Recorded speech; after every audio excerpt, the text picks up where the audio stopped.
الحمد لله الحمد لله الذي أمد بالقوة الباطنة والظاهرة قلوب الثابتين على صدق الوفاء بما يوجب سعادة الدنيا والآخرة فضلا ومنا وجودا اقتضاه سابق العهود لكل عبد مسعود فما من وارد الإفضال برز من حضرة الكبير المتعال إلا وانتشر منه في البرية خلق سنية اقتضتها الحضرة الأحدية بشؤونها سر أطلق القيود وحقيقته أظهرت معنى العبادة للمعبود سيما أهلها في وجوه أربابها ظاهرة من أثر السجود أشهد أن لا إله إلا الله وحده لا شريك له البر الكريم الرؤوف الرحيم وأشهد أن سيدنا ونبينا محمدا عبده ورسوله وحبيبه وخليله الهادي إلى صراط مستقيم والداعي إلى دين قويم اللهم فصل وسلم وبارك وشرف وكرم ومجد وعظم وتعطف وتكرم وتحنن على سيدنا محمد أفضل المخلوقين المكرم بالقرآن العزيز المعجزة المستمرة على تعقب السنين وبالسنن المستنيرة للمسترشدين المخصوص بجوامع الكلم وسماحة الدين صلى الله وسلم عليه وعلى سائر النبيين والمرسلين وآل كل منهم وصحبهم والتابعين والصالحين أما بعد معاشر الحاضرين رحمكم الله أوصيكم ونفسي بتقوى الله وطاعته لعلكم تفلحون فقد قال الله تعالى في محكم تنزيله وهو أصدق القائلين وإذا قرئ القرآن فاستمعوا له وأنصتوا لعلكم ترحمون وقال عز من قائل كريم وإذا قرئ القرآن فاستعذ بالله من الشيطان الرجيم أعوذ بالله من الشيطان الرجيم بسم الله الرحمن الرحيم يا أيها الذين آمنوا اتقوا الله حق تقاته ولا تموتن إلا وأنتم مسلمون وقال رسول الله صلى الله عليه وآله وصحبه وسلم اتق الله حيثما كنت وأتبع السيئة الحسنة تمحها وخالق الناس بخلق حسن صدق الله وصدق رسوله النبي الحبيب الوفي الكريم ونحن على ذلك من الشاهدين والشاكرين والحمد لله رب العالمين معاشر المسلمين وزمرة المؤمنين رحمهم الله alhamdulillah wa syukurlah marilah selalu kita haturkan kehadirat Allah subhanahu wa ta'ala limpahan nikmat karunia terlebih nikmat iman wal islam nikmat sehat wal afiat serta nikmat umur yang sampai detik kali ini kita masih berada dalam bentangan rahmatnya berada dalam taufik hidayah serta inayahnya yang acap kali kita selalu berharap kehadiran junjungan Allah subhanahu wa ta'ala semoga Allah subhanahu wa ta'ala selalu menaburkan kepada kita nikmat-nikmat ini di jasmani rohani kita wabil khusus nikmat iman wal islam ini mudah-mudahan selalu melengket di hati sanubari kita sampai di akhir hayat kita salawat serta salam selalu tak lupa kita haturkan pula keharibaan baginda Nabi besar Muhammad sallallahu alaihi wa alihi wa sahbihi wasallam keluarganya, sahabatnya, pengikutnya, tabi'ut tabi'in terdiri mudah-mudahan doa serta salam ini selalu tercurah bagi kita segenap umatnya dan insyaallah mengalir sampai kepada sanak famili kita, karib kerabat, anak-anak temurun kita, bahkan keluarga kita, saudara kita, muslimin wal muslimat wal mu'minin wal mu'minat aina ma kanu ila yaumiddin. Walhamdulillah wa syukurlah ma'asyiral muslimin wa zumratal mu'minin rahimakumullah. Satu hikmah kita disuruh oleh Allah Subhanahu wa taala memenuhi panggilannya dan mengingat akan kebesarannya di hari Jumat. Guna visi dan misi utamanya ialah meningkatkan mutu keimanan dan ketakwaan kita kehadirat Allah Subhanahu wa taala. Yang kesemuanya kelak insyaallah dapat membawa kepada kebahagiaan kita di din wa dunya wal akhirah. Di antara hadirin anjuran-anjuran di dalam ketakwaan agar kita selalu meningkatkan amal dan iman kita. Wabil khusus di dalam menanamkan belas kasih kita dan rahmat kita terhadap sesama kita. Apalagi sekarang ini kita mendengar saudara-saudara kita kaum muslimin wal muslimat wal mu'minin wal mu'minat terlebih khusus di negeri Gaza, di negeri Palestina saat diberi oleh Allah Subhanahu wa taala ujian yang begitu berat. Banyak di antara mereka yang betul-betul yang sudah berkorban yang namanya nyawa, harta dan lain sebagainya. Kita semuanya, setiap saudara-saudara kita mendengar berita saat mereka mendapatkan musibah, bencana, bala dan wabah, selayaknya kita menanamkan rasa pilu, sedih, dan ikut hadirin kata ulama pun merasakan penderitaan mereka. Itulah yang kata Nabi besar Muhammad SAW disebut al-muslim akhul muslim. Seorang muslim ialah saudara atas muslim lainnya. Kamithil jasad, bagaikan satu tubuh. Idza ishtaka min udhun tada'a ala sa'irul jasad. Apabila satu tubuh tadi itu merasakan sakit, akan terpanggil seluruh organ tubuh yang lain yang merasakan pilu dan sedih serta sakit. Bisahri wal humma, diibaratkan bagikan orang yang mendapatkan hadirin satu ujian saat mereka tidak dapat tidur malam, dan saat mendapatkan satu yang namanya penyakit demam yang sangat menggigit tubuh tubuhnya. Dan barang siapa yang tiada memiliki kepedulian, belas kasih terhadap saudaranya, maka Rasulullah SAW menyatakan hadirin, man lam yahtamma bil amril muslimin falaysa minhum. Barang siapa tidak punya kepedulian atas penderitaan yang dirasakan oleh saudara-saudaranya kaum muslimin sesama umat agama Islam, maka dia bukan golongan mereka. Waliyadzubillah min dzalik, kalau kita dikecam, bahkan kalau kita hadirin ditanamkan oleh Rasulullah SAW satu ucapan seperti ini, maka kita bukan dianggap orang-orang muslimin. Na'udzubillah min dzalik. Sedikit hadirin tentang pentingnya kita bersifat rahmat dan berbelas kasih, terlebih khusus kepada saudara-saudara kita kaum muslimin wal muslimat wal mu'minin wal mu'minat. Allah Subhanahu wa taala mengutus baginda Nabi kita Muhammad sallallahu alaihi wasallam. Memang di dalam Al-Quran Allah tak memuji baginda Nabi kita Muhammad sallallahu alaihi wasallam dari segi perawakannya, manusia yang paling tampan di antara semua makhluk. Padahal Nabi kita Muhammad sallallahu alaihi wasallam sampai diutarakan oleh seorang pujangga Arab. Jadi, buridta min kulli ainin ka'annaka qad khuliqta kama tasha'u. Engkau ya Rasul, dari segi perawakanmu saja seolah-olah kau diciptakan bukan menurut kehendak Allah, tapi ialah menurut kehendakmu karena ketampananmu, karena keindahan wajahmu dan lain sebagainya. Tapi kata ulama Rasulullah hadirin, keindahan bahkan ketampanan wajah, perawakan bodi Nabi besar Muhammad, Allah Subhanahu wa taala enggak puji di dalam Al-Qur'an. Begitu pula ilmu yang ada pada Nabi kita Muhammad sallallahu alaihi wasallam. Ungkapan-ungkapan pujangga Arab, bahkan seorang puisi-puisi syair yang memuji Nabi kita Muhammad sallallahu alaihi wasallam adalah manusia yang paling mulia dalam segi ilmu. Bahkan segi dari kata ulama Allah saya berperamah, semuanya dihadiri dan dipuji oleh Allah Subhanahu wa taala di dalam Al-Qur'an. Namun Allah Subhanahu wa taala memuji Nabi kita Muhammad sallallahu alaihi wasallam di dalam Al-Qur'an karena akhlak dan budi pekertinya. Yang Allah nyatakan di dalam ayat sucinya Al-Qur'an Karim, surat Al-Qalam.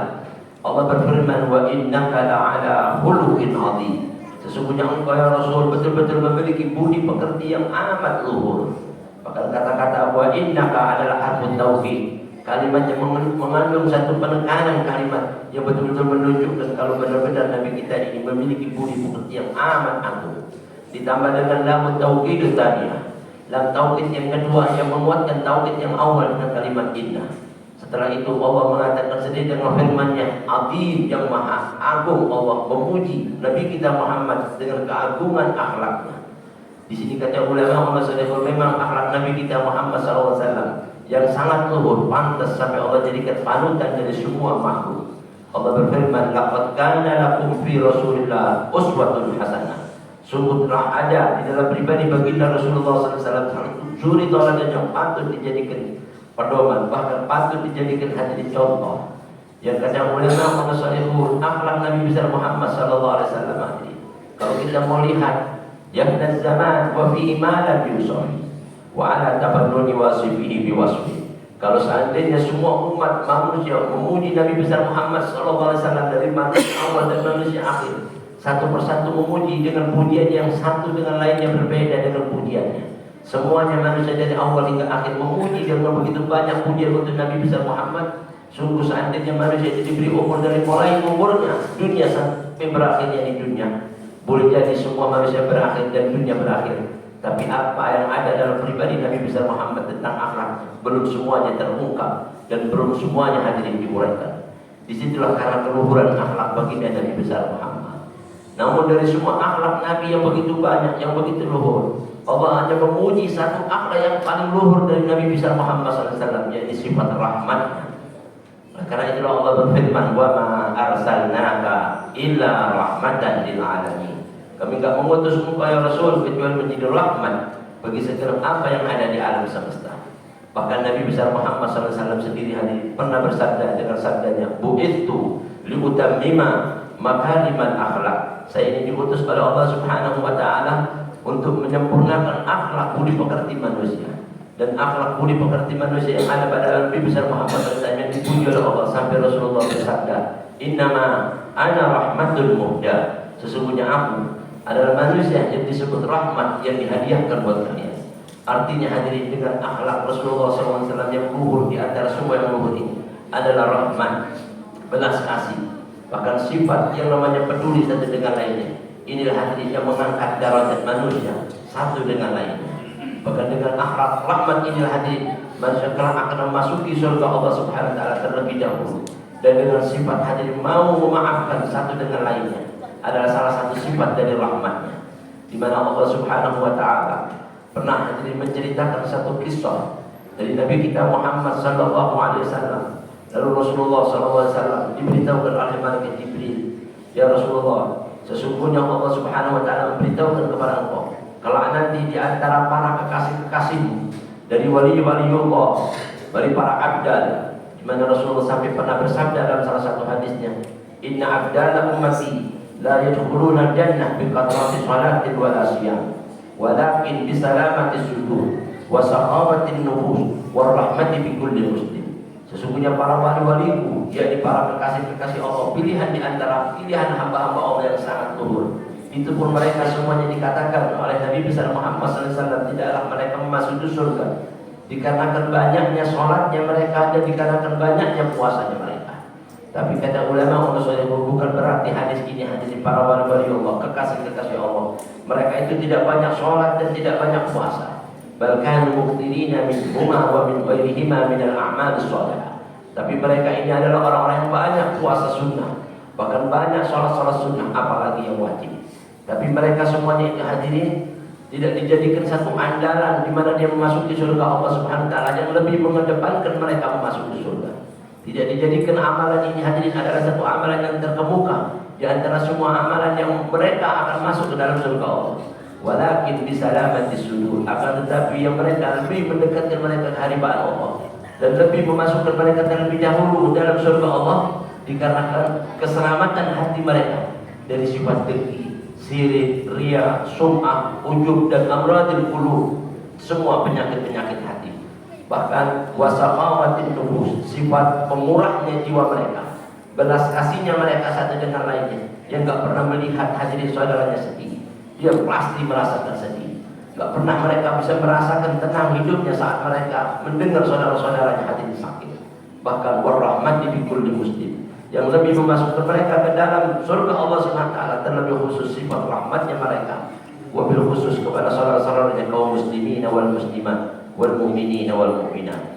Bahkan Rasulullah SAW satu kisah saat Rasulullah SAW duduk bersama para sahabatnya, di situ dihadiri oleh salah satu cucu baginda Nabi besar Muhammad SAW yang bernama Hasan ibn Ali bin Abi Thalib. Datang menghampiri Rasulullah saat itu masih kekanak-kanak, masih kecil. Dia datang menghampiri Rasulullah sambil memeluk Rasulullah, lari dari kejauhan. Dipegangnya oleh Rasulullah SAW dan diciuminya oleh Rasulullah SAW dari mulai kepalanya sampai hadir kepada lehernya, bahkan sampai kepada mulutnya. Bahkan di situ hadir Rasulullah SAW dengan penuh belas kasihnya kepada cucunya, sehingga ada seorang sahabat yang bernama Yabis bin al-Aqra, Yabis bin al-Aqra at-Taimi dari Taim. Dia melihat Rasulullah SAW memperlakukan cucunya sedemikian belas kasihnya, bahkan sedemikian cintanya. Dia mengatakan, ya Muhammad, innali asyratan minal walad, sesungguhnya saya ini punya 10 anak, bahkan yang lebih kecil-kecil daripada ini. Wala qabbaltu syai'an minhum ahada, tapi enggak satu pun dari 10 anak saya itu saya cium seperti kau mencium kau punya cucu ini. Lalu Rasulullah SAW mendengar itu melirik dan melihat kepada Yabis bin al-Aqra sambil mengatakan, ya Yabis, man la yarham la yurham. Siapa orang yang enggak pernah punya belas kasih, ini saja tidak akan dibelas kasihi oleh Allah Subhanahu wa taala. Seketika itu hadirin, Yabis bin al-Aqra merasa ketakutan kalau dia enggak akan ditanamkan belas kasih dari Allah Subhanahu wa taala. Pulang dari rumah Rasulullah SAW melihat perilaku seperti itu, satu persatu daripada anaknya dan cucunya diciumi sebagaimana Rasulullah SAW menciumi daripada anak cucunya. Inilah hadirin akhlak yang mulia, di mana kita menanamkan belas kasih. Niscaya Allah Subhanahu wa taala akan selalu menabur rahmatnya dan belas kasihnya kepada kita. Mudah-mudahan dengan khutbah yang singkat ini hadirin, kita bisa terpanggil untuk tertanam di benak hati kita cinta dan belas kasih kepada saudara-saudara kita, sekalipun mereka jauh dulu di sana. Bahkan kata ulama Rasulullah, bagaimana caranya kita bisa berpeduli, bahkan kita bisa membantu mereka saat mereka hadir jauh dari kita. Kata ulama Rasulullah, kalau kita tidak mampu untuk berangkat ke sana, kita mampu mendoakan mereka, dan kita juga mampu untuk memberikan kucuran bantuan-bantuan kita walaupun dengan seberapa yang kita miliki. Kalau toh itu pun tidak bisa juga, kita dianjurkan kata ulama Rasulullah hadirin memberikan bantuan support kita kepada mereka dengan hadirin memboikot daripada produk-produk orang-orang yang dengan hartanya untuk menyerang saudara-saudara kita. Disinilah hadirin salah satu bentuk kepedulian kita yang insya Allah dengan kepedulian kita kepada mereka, kita disebut oleh Nabi besar Muhammad SAW golongan daripada mereka. Amin ya rabbal alamin. A'udzu billahi minasyaitonir rajim. Bismillahirrahmanirrahim. Fabima rahmatin minallahi linta lahum walau kunta faddan ghalidhal qalbi lanfaddu min hawlik fa'fu anhum wastaghfir lahum wasyawirhum fil amr innallaha yuhibbul mutawakkilin. Barakallahu li wa lakum fil Qur'anil 'azim wa nafa'ani wa iyyakum bima fihi min al-ayati wadh-dhikril hakim. Aqulu qawli hadha wa astaghfirullahal 'azim li wa lakum wa lisairil muslimina wal muslimat wal mu'minina wal mu'minat fastaghfiruhu innahu huwal ghafurur rahim. Alhamdulillah, alhamdulillah hamdan katsiran kama amara, wa asyhadu an la ilaha illallah wahdahu la syarika lah, iqraran bi rububiyyatihi wa irwanan liman jahada bihi wa kafara, wa asyhadu anna sayyidana wa nabiyyana Muhammadan 'abduhu wa rasuluhu wa habibuhu wa khalilu sayyidil khalaiqi wal bashar. Allahumma shalli wa sallim wa barik wa syarrif wa karrim wa majid wa azzim ala sayyidina Muhammad. اتصلت عين بنظر وأذن بخبر من يومنا هذا إلى يوم المحشر. أما بعد فيا عباد الله، أوصيكم ونفسي بتقوى الله فيما أمر وانتهوا عما نهاكم عنه وزجر، وأحثكم على الصلاة والطاعة وحضور الجمع والجماعة. واعلموا أن الله تعالى أمركم بأمر بدأ فيه بنفسه وثنى بملائكته المسبحة بكرسه، وقال تعالى ولم يزل قائلا عليما وآمرا حكيما إن الله وملائكته يصلون على النبي يا أيها الذين آمنوا صلوا عليه وسلموا تسليما. اللهم صل وسلم وبارك وشرف وكرم ومجد وأتم على سيدنا محمد. وارض اللهم عن أصحاب رسول الله ساداتنا أبي بكر وعمر وعثمان وعلي، وعن ستة الباقين تمام العشرة، وعن بقية الصحابة والتابعين وتابع التابعين ومن تبعهم بإحسان إلى يوم الدين، وعلينا معهم وفيهم برحمتك يا أرحم الراحمين. اللهم اغفر للمسلمين والمسلمات والمؤمنين والمؤمنات الأحياء منهم والأموات إنك سميع قريب مجيب الدعوات يا قاضي الحاجات ويا غافر الذنوب والخطيئات يا أرحم الراحمين. اللهم أصلح من في صلاحه صلاح الإسلام والمسلمين، وأهلك من في هلاكه صلاح الإسلام والمسلمين. اللهم أعلي كلمتك إلى يوم الدين، واكتب اللهم السلامة والعافية علينا وعلى عبيدك الحجاج والغزاة والمسافرين في برك وبحرك من أمة سيدنا محمد أجمعين، خصوصا في بلادنا إندونيسيا خاصة ومن كل بلدان المسلمين عامة. اللهم انصر من نصر الدين واخذل من خذل المسلمين.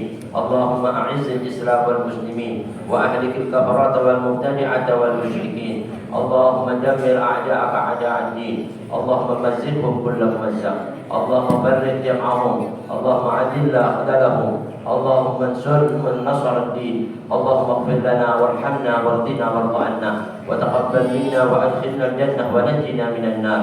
صلى الله على سيدنا محمد وعلى آله وصحبه وسلم بفضل سبحان ربك رب العزة عما يصفون وسلام على المرسلين والحمد لله رب العالمين. عباد الله إن الله يأمركم بالعدل والإحسان وإيتاء ذي القربى وينهى عن الفحشاء والمنكر والبغي يعظكم لعلكم تذكرون. واذكروا الله العظيم يذكركم واشكروه على نعمه يزدكم واسألوه من فضل يؤتكم ولذكر الله أكبر.